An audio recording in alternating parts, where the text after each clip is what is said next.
Çırk mırk mı, mırk çırk mı?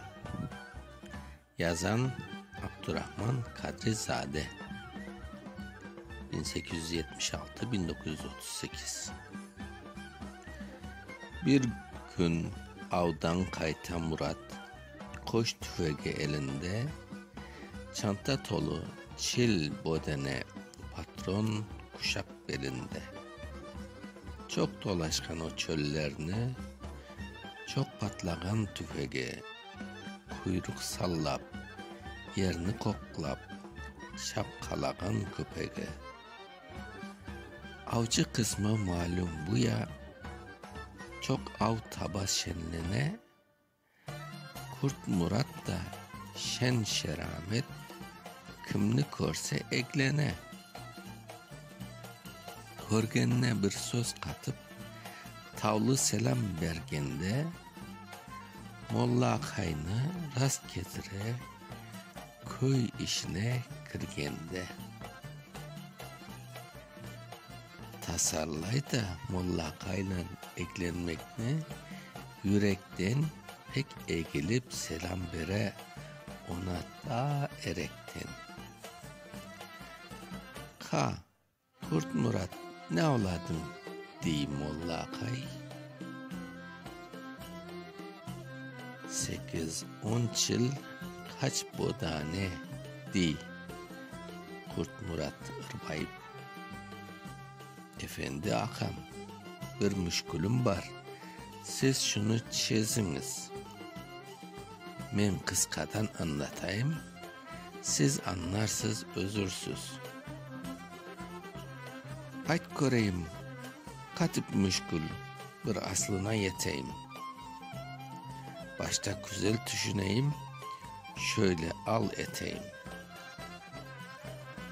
Bugün şölde av kıdırıp, 4 dolaşıp gezgende, rast getirdim bir sürü çil, cüre cüre bezgende.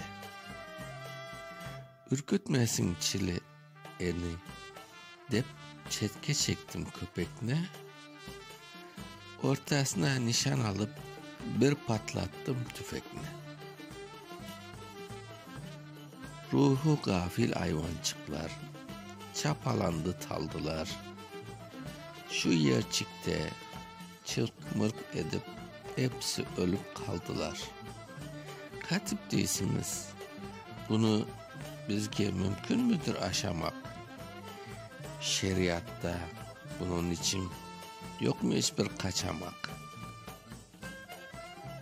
Yok kardeşim, Müslümana böyle şeyler aramdır. Bunun için yol kıdırmak en günah aramdır dey molla kay.